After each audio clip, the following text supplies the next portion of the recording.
नमस्कार, मैं कमलेश कबीर आपका एक बार फिर स्वागत करता हूं इस नए एपिसोड में।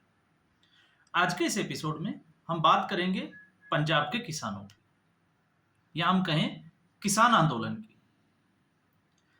तो किसान आंदोलन जो 13 महीने के आसपास से चल रहा था और मुश्किल से 13 घंटे भी नहीं चला, और उसके ऊपर एक तरीके से जिसको हम कहें कि बुलडोज कर दिया गया, बुलडोजर चला दिया गया। अब तक जो बुलडोजर माफिया के घरों के ऊपर चलता था, ड्रग्स तस्करों के घरों के ऊपर चलता था, अब उस बुलडोजर का मुंह पंजाब में आकर जो है वो मुड़ जाता है, और वो चलता है किसान आंदोलन के, या किसान आंदोलन जो कर रहे, जो पंजाब के बॉर्डर पे डटे हुए किसान थे उनके ऊपर।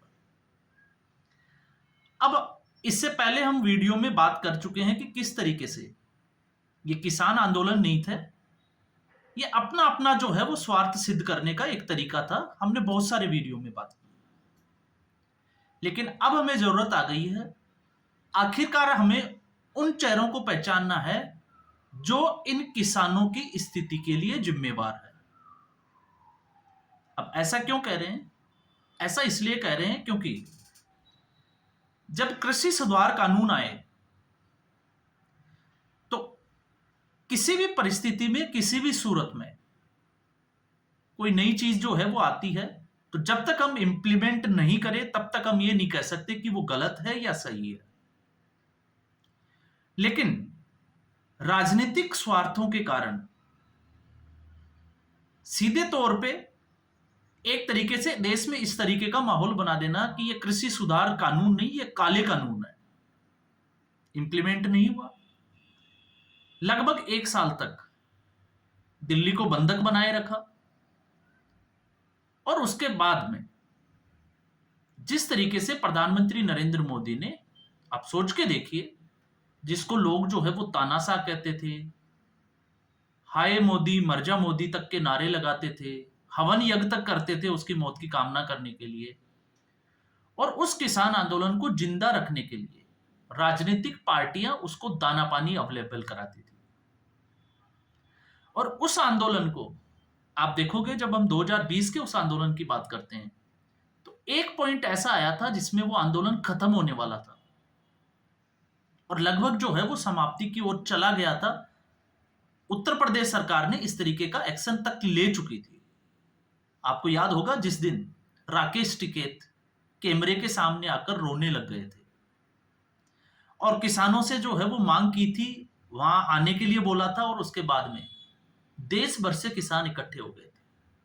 अब यहां पर हम किसानों को भले ही कितने भी जो है वो ये कहें कि वो किसान आंदोलन जो है वो इन आंदोलन जीवियों के ही एक, जिसको कहें कि स्वार्थ का हिस्सा था, लेकिन उसमें एक बात जो समझ में आई वो ये थी कि सभी लोग गलत नहीं थे तो सभी लोग सही भी नहीं थे।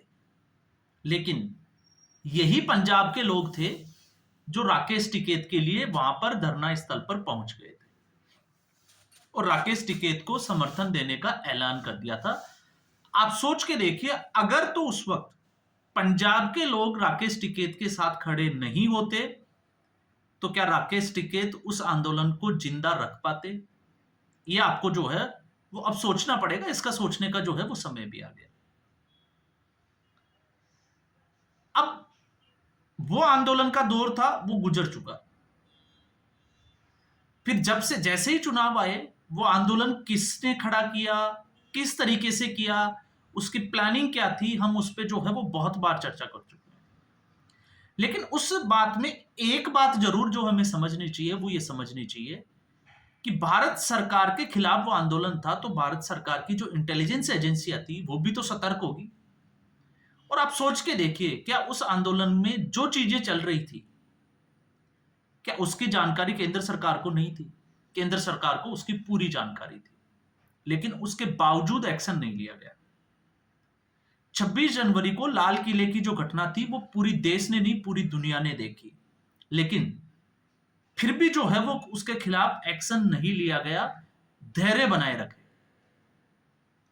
तो फिर अब सवाल यह खड़ा होता है कि आखिर जब यह आंदोलन पंजाब की धरती पर खड़ा हुआ, तो जो पार्टी इनका मसीहा बनकर खड़ी थी, दाना पानी अवेलेबल करा रही थी। आखिर उसने वो चाहती तो इस आंदोलन को बातचीत के जरिए अल्टीमेटम देके जो है वो उठा सकती थी। अचानक से उसके ऊपर बुलडोजर चलाना कि आपको मौका ही नहीं दिया और आपके जो आसियाने थे वो सारे के सारे जो है वो तोड़ दिए गए।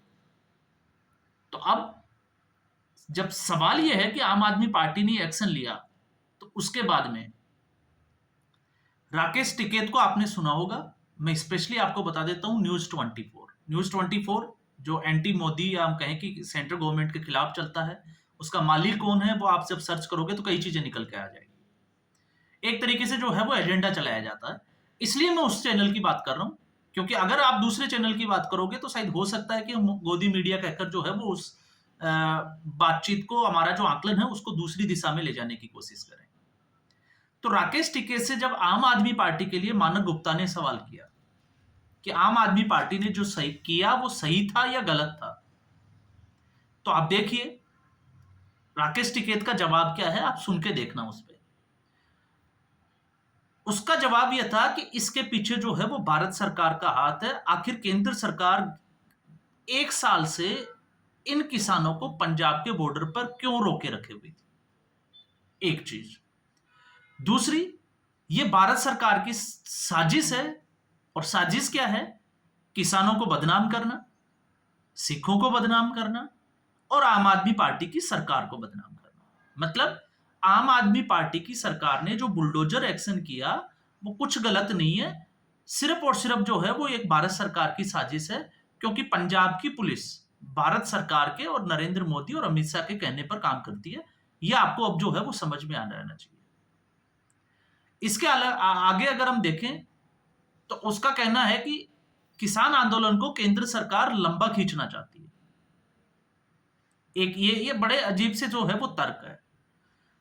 तो पंजाब सरकार को एक, जिसको कहें कि चेतावनी दी है, कि चेतावनी तो नहीं कह सकता मैं, सलाह दी है कि आप जो है वो इस आंदोलन को अपने गले में नहीं डालें, गले नहीं पड़ने दें, क्योंकि ये केंद्र सरकार के खिलाफ आंदोलन है, तो इसको केंद्र सरकार के गले में ही पड़ने दें।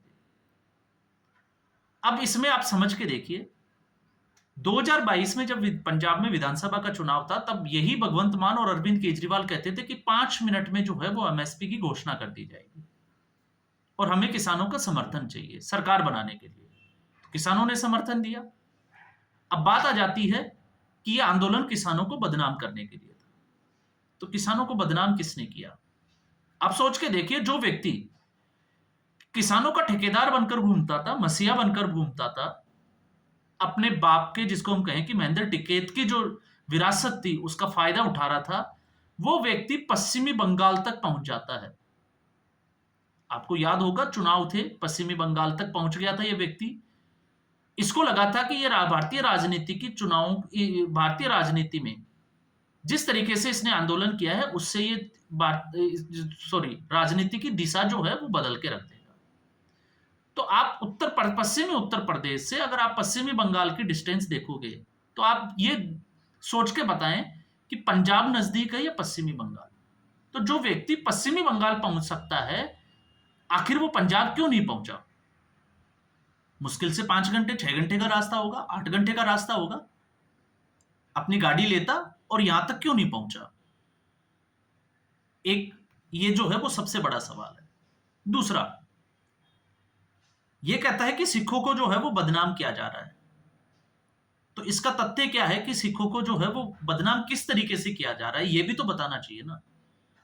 और जब ये कहते हैं तो फिर सवाल तो ये भी खड़ा होता है, क्या सिर्फ पंजाब में ही किसान है? क्या किसी दूसरे राज्य में किसान नहीं है?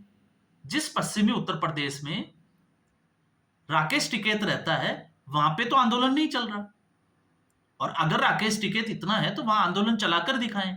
लेकिन इसको पता है कि नोएडा में जिस तरीके से ये किसानों के चक्कर में आया था और अलीगढ़ की पुलिस ने दौड़ाया था, आपको वो फुटेज याद होंगे, थाने में ले जाके बिठा दिया था। तो ये जो बक्कल जो है वो दूसरों के जो बक्कल उतारता था, ये खुद को जो है वो योगी ने बक्कल पहना दिए हैं इसको। और इसको पता है कि इस बार जो है वो धुलाई अलग होगी, क्योंकि आपको पता होगा इसने चैलेंज भी किया था योगी आदित्यनाथ को कि वो लखनऊ में आएंगे, और योगी आदित्यनाथ ने कहा था कि किसान बनकर आओगे तो स्वागत करेंगे और कुछ और बनकर आओगे तो फिर उस तरीके से स्वागत किया जाएगा। तो इसको पता है कि योगी आदित्यनाथ बर्दाश्त करने वाला नहीं है।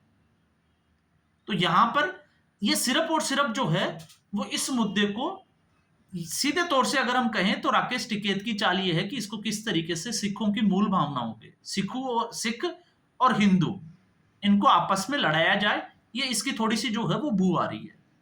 और उसके बाद में आम आदमी पार्टी को बदनाम करना।